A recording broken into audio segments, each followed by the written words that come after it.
So recently, I offered some consultation services to members of Sync Edge and Sync Academy. It's something that I actually haven't done before. I don't know when I'll do it again, but it was very, very helpful for me as an educator to realize where some of the holes in my teaching, the gaps in my teaching skills lie, and some of the things that I have not made very, very clear. And it helped me clarify a really something that I need to really stress to all of you that are just learning about sync licensing and trying to get your first contract signed with a library, okay? It all comes down actually to this poll that I released in Sync Academy a few weeks ago. If you are preparing an album for a library for the first time, do you have a specific library that you plan to submit to? So I want you right now watching this, even if you're not in Sync Academy, to answer this. So one of them is yes, and I know exactly the specific library that I'm going to pitch this album to that I'm working on. I know their name, I know their website, and I've researched the music in their catalog. That's the first option. Number two, yes, I know their specific name, but I haven't really done thorough research on them. I'm not exactly sure the kind of clients they have. I don't know what their catalog looks like. I really don't know exactly what's going on with their music, but I know their name at least. And third is no, you haven't done any of this research yet, and you're just waiting to have an album ready. Then the next step will be, okay, let's find a library. Okay, so the first option and the third option is a huge difference actually in the likelihood of success. Okay. If you're falling in this first option, you've done your research, you know who you're going to submit to, and you've not only done your research for their catalog and what kind of clients they have, but you're actually using the music you're hearing in their catalog as your reference tracks, meaning you are modeling what you're creating based off what they've already accepted in their catalog. If you're doing that, you are, I would say, 80 to 90% more likely to get accepted and succeed in sync licensing. And that's how big of a difference it is between that and the bottom that's saying, no, I don't want to do any of that research yet. I just want to focus on the music. And once I have a really solid product ready to go that I feel is licensable, then I just basically have to find that round hole to fit this into, right? To sort of find a match for the music that I'm putting together. The problem with that, and this is what I realize as I've been offering these consultation services, is that most producers that are doing this third approach, where they're not doing the research first, is they're kind of pulling from just random sources, right? I kind of like this song. I like that artist. I'm really inspired by this right now. I feel that this would be great music for a car commercial, or I could really hear this in a film or in a trailer. So a lot of these producers, and this might be you, a little bit of tough love here, you might be swirling around kind of in your own head too much, right? There's nothing wrong with being inspired and looking for inspiration and having visions of success and where your music can really be placed. The problem is, if you haven't done your research, you might be wasting a lot of time. And a lot of the music that I was listening to when I was consulting a lot of these producers was not licensable music. It had cool ideas, cool riffs. I might be personal fans of what they're doing, but I hear it and I go, you know what? If I were a library, probably couldn't find much use for this. It's too busy. It's too complicated. It doesn't fit into a particular genre. It's a little all over the map. And so every time I'd ask them, who did you base this off of? Which library were you looking at, and which reference track were you using? And the answer, when there was unlicensable music in front of me, was usually I didn't have a particular place I was looking at. I just kind of drew on my own inspiration. But I still think it'll be great for a car commercial, right? And so I want to try to help you guys get out of your own way, because a lot of you might be your own worst enemy when it comes to this stuff. And by sort of stabbing in the dark and just trying to come up with a lot of great music and hoping that it's going to stick somewhere without doing the research first on the particular direct target where you want to send that music, you might be wasting a lot of time in your studio. And I don't want to see you guys do that. I know you have very precious time and limited time anyways in your studio. You've already got full-time commitments, full-time jobs, families, other things going on in your life. So for the few hours you get on a daily basis or on a weekly basis, you better make the most out of that. So this is what I really want to stress. If you take anything from this, do not start an album or creating any type of music for the sync licensing industry unless you know you fall into this category of the first one. You know who you're going to submit this album to, okay? It starts with the research first. So know the specific library name, do your research, know who they are, who their clients are, and most importantly, listen to the catalog. Go check out what kind of music do they already contain. If you're a rock producer, listen to their rock music. Look at how they release their rock albums.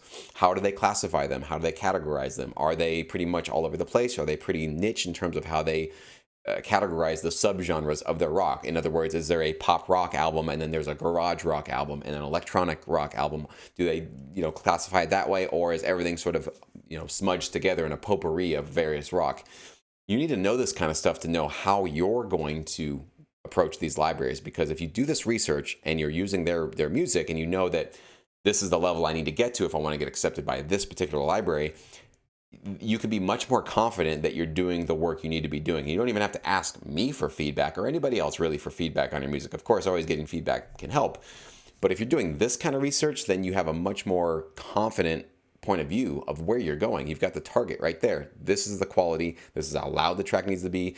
This is the kind of structure that they use for their tracks. This is the kind of transitions that they're using. This is how they're starting their tracks. This is how they're ending the tracks. This is the quality of their drums. You have all of this. It's basically a complete cheat sheet blueprint guide to creating high quality licensable music that has a track record already of getting accepted and probably placed by that library. So do you understand how powerful that is, and why, if you're going about this without having that target and you're just kind of cranking along and making music and trying to stay inspired, how at the end of that process you might be looking around going, you know what, I don't think any of these libraries want what I have, and then you've wasted a lot of time. I want to hopefully put an end to that today. Okay, so I do apologize that I didn't stress this stuff earlier. A lot of people would always ask me, hey, what's more important, this or that? And I've always said, well, you got to kind of make that choice for yourself. But I think I'm getting to the point now where it's very obvious. No, step one, get the library, know who you're going to be pitching to. Step two can be create the product and figure that out. So again, of course, the big question is, how do you find these libraries and how do I know which one's right for me? If you're in SyncEdge or you have the music library directory, that's the fastest way to find out which libraries you should be partnering with. SyncEdge is the most premium, I believe, the research that I've done out there. They're the most highly recommended music libraries that are boutique, that are really geared towards the TV film market, not royalty free, not cattle call companies that anybody can submit to, but really mom and pop shops. Some of them can be a little bit bigger, but really these are people that are going to actually get on the phone with you, get on an email directly with you, know your name, know about you, and really hopefully become an advocate for you to get some really quality placements. So if you're in SyncEdge, you need to be taking advantage of that. If you're not in SyncEdge, join SyncEdge, okay? Doing this research yourself, going to Google and typing in production music library, TV film library, all these different keywords, you're going to find some of them, but you're not going to find the level and the depth and not even really know, are these legit? Are they not legit? Do they have a track record? How do I know how to research these companies? That's what you're getting with SyncEdge. It's basically skipping all of that sort of uncertainty and time to do all that research. I've done all of that for you. You literally just log in, you search through the video and the library recommendation videos that I have in the membership area.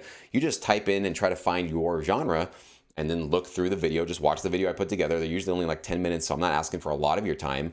And by the end of that 10 minutes, you should know, okay, yeah, this is a library I think I can really work with. I like their clients. I like what they've done.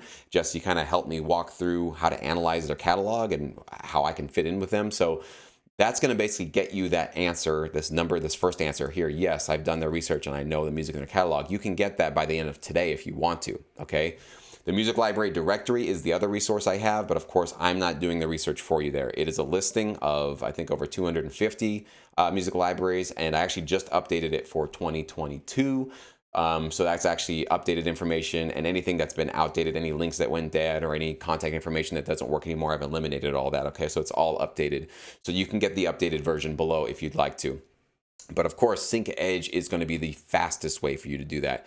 It's one of those things where if you ignore what I'm saying right now and don't get a library name and just think, he doesn't know what he's talking about, I'll figure this out. Please, please don't come to me in 6 months and complain about the fact that you just spent 6 months completing an album and now nobody's going to accept it and all this kind of stuff. If you've seen this video, you've been warned, okay? And if this is something that you're struggling with, like you've already, let's say you're halfway into an album and you're like, uh-oh, I'm halfway into this thing and I really didn't do that research, am I screwed? Just cut your losses now, okay? I'm not saying your first 6 tracks might not get placed. Maybe you did create really high quality licensable tracks, but the best thing you can do at this point is just no longer keep making the same mistake and try to change trajectories now and find out exactly, okay, you know what, that does make sense to me. I should have something in mind, a certain place, in particular place with basically the guide for how to get accepted by that library right there, sitting staring at me in the face, and I can listen to it. I better start going that direction now so I don't potentially waste any more time. So please take advantage of that. Again, if you're in SyncEdge, I have a lot of members actually that are in SyncEdge and they don't even know they have access to SyncEdge. They signed up for the bundle subscription, which gives them access to both SyncEdge and Sync Academy, and they don't even know that. So if you don't even know that you have access to SyncEdge, email me. I'll try to make sure we clarify that up for you. If you want to upgrade, if you're just in Sync Academy and you want to just get access to SyncEdge as well, email me as well, and we can get you hooked up. And you can get access literally today. You can do that research in less than a day. It doesn't take that long to get your the information and get this target on board. So once again, so sorry for not being more targeted on this before, and I think I was a little bit unsure about it. But now, after talking to many of you guys, this is definitely the move. This is definitely the right way to go about for everybody. I don't care what genre you're in. I don't care how long you've been doing this. You got to have a target. You have a very clear place of where you're going in this business if you want to make the most out of your time and get closer to, hopefully, I think most of you guys want to get into full-time income and sync licensing. So thank you guys so much for watching. If you have any questions, comments, concerns, go ahead and post them below. I will be happy to answer anything I possibly can.